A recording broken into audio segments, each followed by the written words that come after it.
Man, I think yesterday, maybe yesterday or 2 days ago, but I've waited to do the review because I sounded nasally and I just didn't want to do it. But now I'm here. I'm feeling a little bit better. I'm about to take some NyQuil in a little bit, so I'll be kind of loopy. But that's not why y'all are here. Anyway, I think DC, when it comes to Aquaman, is taking the right steps. First off, let me talk about how long the movie was.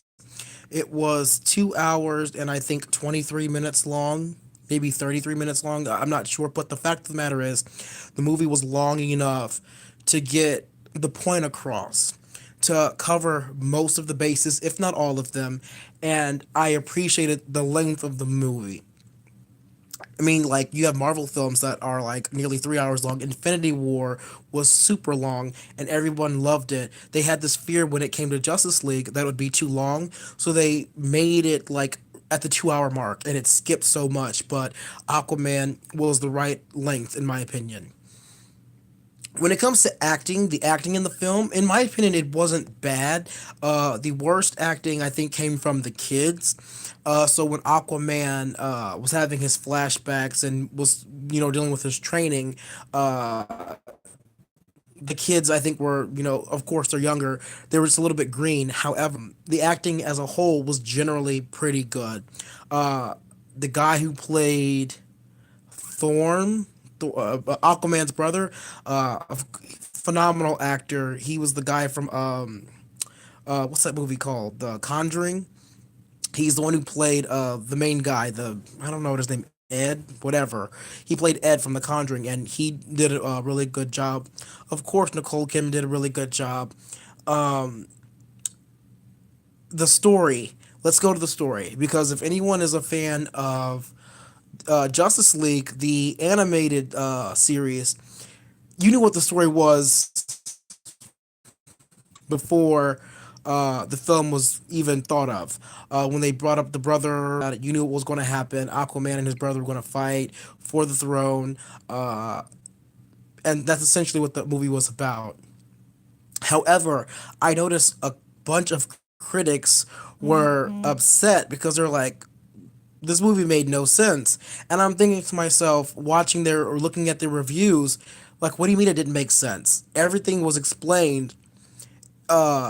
Was it rapidly explained? Some parts, yes. Was it explained once and never brought mentioned again?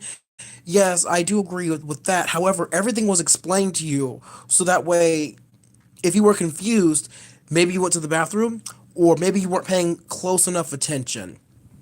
My mom was confused at one point because at the very end, the Atlanteans were uh, warring with one another because they had to have the majority of the kingdoms come together in order to hand Thorm control of all the armies. And the final kingdom that they needed refused to accept Thorm as the supreme ruler. And so that's what the last fight was about. My mom was like, I don't get that. When did they mention that? And it was towards the beginning when Thorm had contacted the other king or whatever from the I don't even know what army it was, but it was the main king, Mira's father, contacted him and said, "Hey, I need your support because once you support us, your army is the fiercest. The other ones will fall in line." And so that's when it was mentioned. So that was like literally earlier in the movie, like literally like the first 25, 30 minutes of the movie that was mentioned. And then you have like the last 20 minutes of the movie where they reference it again. There's a lot of that. So if you weren't paying attention when they mentioned it again or when they referenced it, you're like, what the fuck are they talking about? But that goes to show that we as audience need to listen and pay attention more. If they mention something, that's on you to pay attention to it. If you don't understand it, oh well. I mean, maybe this movie wasn't meant for you. I mean, I'm not trying to be rude, but maybe it wasn't meant for you. Um, what else can I talk about? I didn't care for the CGI. The CGI was really cartoonish. However, how else were they going to do like the whole underwater thing. See, in Justice League, how they got around that was Atlantis was not underwater. Like there were buildings in it, but you would go inside and you could walk around and you didn't have to have like pockets of air. Like you could breathe oxygen under, because they had buildings and stuff. Could they also breathe outside of in the ocean itself? Of course, but I didn't really care for that whole aspect of like only royalty can breathe outside of water. And I'm like, okay, that seems kind of stupid. But whatever. I mean, I don't know. That's one thing that I didn't care for when they said that. I'm like, okay, because the CGI, in my opinion, they wasted a lot of money on that. And if they had just created a set or sets, I think it would have been a lot easier. There are parts of this movie also that fucked with my vertigo, and the CGI I think was just too much. I understand that they wanted to make this 3D compatible, but at the same time, the 2D was so like ooh poppy colors in your face that it was started fucking with me, and so I didn't care for that. If they had not done so much CGI, I think I would have enjoyed the movie more. I did see a review on the CGI that people didn't like as well. So if you liked it, you didn't like it, they did it anyway. I don't know. That's just me. CGI, not a big fan of it. Let's talk about Black Manta and Aquaman as a hero himself. So the beginning of the film, you've got the Manta people. I mean, they don't really have an organization. They're just pirates, and I guess it's before Black Manta becomes Black Manta because in this film he becomes Black Manta, and that opening scene to me was kind of like dumb simply because you have these pirates, trying to hijack a vessel, and then you got Aquaman coming to the rescue. One thing that I'm just confused about, like, how did Aquaman know to rescue that submarine way down at the bottom of the ocean? Like, I understand that they said, "Oh, we sent out a signal, someone could have heard it," but as far as I'm aware, Aquaman's hearing underwater isn't as great, isn't as good as they depicted in the film. Because if it was, no one could sneak up on him underwater, and he got snuck up on a lot. And so I don't know. I just have a problem with how he found the submarine in the first place, and then the fact that he gets on there and he's so like violent, like just fucking these people up. I mean, if he's going to be a hero, there's a way to do it and there's a way not to do it. And this Aquaman that they depicted at the beginning of the film was just kind of merciless. Like when I say merciless, I mean he could have potentially killed people and he just didn't care. I mean he used them as shields and stuff like that. And I don't know. I just feel like it's sort of like takes the whole I want to be a hero. It just doesn't make any sense to me. But anyway, you have him on the submarine fighting all of these pirates, and then you've got the Black Manta son and father team. The son is fighting Aquaman, and he's putting up a good fight, but in actuality, Aquaman is just fucking with him. Then you have the father who comes down with a fucking grenade launcher and a submarine to shoot Aquaman. Think about that just for a minute. A grenade launcher in a submarine. Who the fuck would ever take one of those on there? Because you would never use one of those. In any other instance, you would never use a grenade launcher on a submarine if you were on the submarine. So I was like, okay, that was stupid because he never know that's not the point. He shoots Aquaman with the grenade launcher. Aquaman takes it to the backwards, and he looks like he's got knocked out. But this is the beginning of the movie, so he's not down forever, of course. Well, he gets up and he sort of like shrugs the grenade off. And I'm thinking to myself, no, no, no, no, no, no, no. Fire fucks with Aquaman. So he should be like coughing and, wheezing something like that. But he's perfectly fine. And so the guy decides he's going to shoot him again with another grenade launcher. And I forgot to tell you that they're in the missile room. The missile room when all this is happening. I'm sorry, torpedo.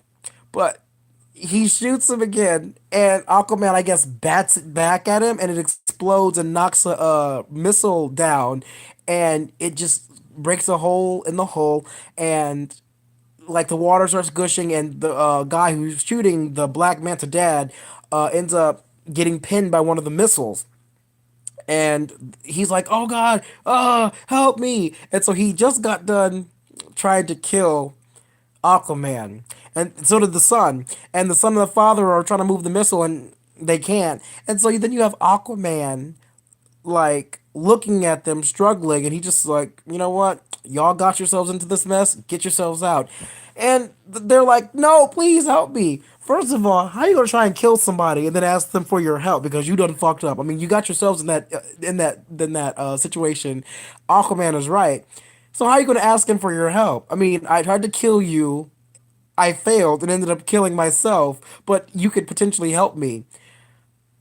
I never would have asked him for his help. I'm like, fuck, well, this is what I get. I tried to kill him using a grenade launcher at the bottom of the fucking ocean in a submarine. Oh, wait, no, no, no, no. They weren't at the bottom of the ocean. And that's another thing. So Aquaman hits the sub, right? He pushes the sub up to the surface.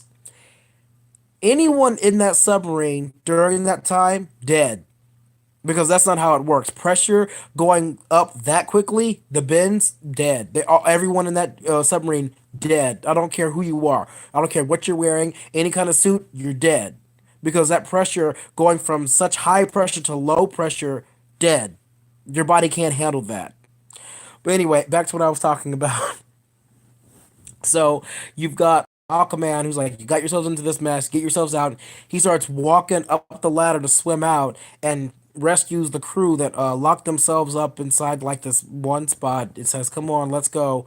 And he just leaves Black Manta, daddy and son, to fend for themselves. And so Black Manta gets mad, the younger one, because he's like, I can't move it, and the dad's like, you know what, he pulls a grenade and says, you got just get out of here, I'm gonna die, you can get revenge, go kill that son of a bitch. My thing is, this is y'all's fault. Y'all did this to yourselves. How is this his fault? I understand that you're pirates and that you were doing your pirate thing and someone interfered, but at the same time, you're the one who blew a hole in the fucking submarine. Aquaman didn't do that. He was just gonna knock you out. But y'all go for blood, ended up spilling your own. But anyway, that's how Black Manta in this film became Black Manta. His father died after trying to kill Aquaman, and he blamed Aquaman for his father's death. So I don't know. He was just he was just I feel like he's a spoiled brat. And that's one of the things that I don't like, cuz Black Manta is like Aquaman's like fierce rival, and they made him like a spoiled brat. It's like, I'm gonna kill you for interfering and killing my father, who actually ended up killing himself, but I'm blaming you for it. That's how it shook. That's how it shook up. But shook out, whatever. It shook up that way. It turned out that way. But anyway, so yeah, that happens, and then you find out randomly that Black Manta is also working for the Atlanteans, and that part I didn't get. That's one of those things where I'm like, okay, so how did they end up being a thing? Aquaman's brother Thorm and Black Manta were working together, but for how long? And then you have Black Manta who ended up giving Thorm a submarine that ended up being used as a like, I guess, a distraction or a ploy to get the approval from some of the kings to attack the surface. And my thing is, I feel like that was just like glossed over and it was extremely convenient. But whatever, that's beside the point. I've been babbling right now for the past almost 15 minutes, and I'm just going over stuff in my head. The film itself wasn't bad. There were parts, as I've mentioned, that just seemed either too convenient or to me was just dumb. But overall, I felt like this movie was a step in the right direction for DC, and it was better than Wonder Woman. I would go see Aquaman again in theaters. I wouldn't. I didn't see Wonder Woman again in theaters because to me Wonder Woman was really boring. It was just boring, and it didn't deserve, in my opinion, the score that it got. Aquaman also doesn't deserve the low score that it got. I don't know what Rotten Tomatoes has against DC and Warner Brothers, but I think there is a conspiracy against them because I have seen like a lot of the Marvel films, and Aquaman to me is on the same level as the Thor films, and the Thor films were high, like they were like high 70s, low 80s. Aquaman got a 66%. And I'm thinking to myself, how's that even possible? Because I saw the film, then I looked up the rating, and I'm like, there's no way. But it is what it is. I didn't talk about the plot of the film. I talked about a little bit of like the sequences and a little bit of the characters and stuff like that and how things came to be. But the plot of the film is very simple. It's Atlanteans versus Surface World. That's it. And then you've got Aquaman, who is in between both worlds. And there is one phrase or one moment in the movie that I thought was fucking beautiful, where Aquaman's like, "If I'm not a king, mother, what am I? What am I?" And or what's greater than a king? And she's like, a hero. And Aquaman looked at her like, a hero.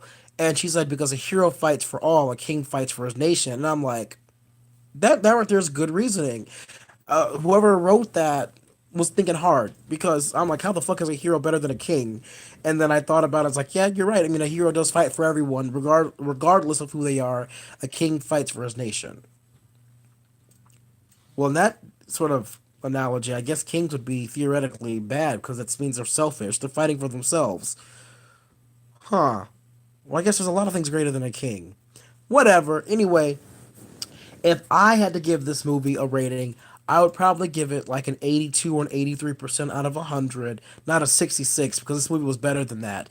But I don't know. It is what it is. If you want to go see the movie, I highly recommend it. If you are sensitive to like fast moving stuff and color lights, and I would not watch this in 3D. If you watch it in 2D, you want to sit further back because me and my mother sat in like the back rows of the theater, and it was still fucking with me. But if like other than that, you should be fine. Anyway, peace out for now. Go see the movie. I'll be here for my PSA right before Christmas, so stay tuned for that. King Kyrie signing off. Bye bye.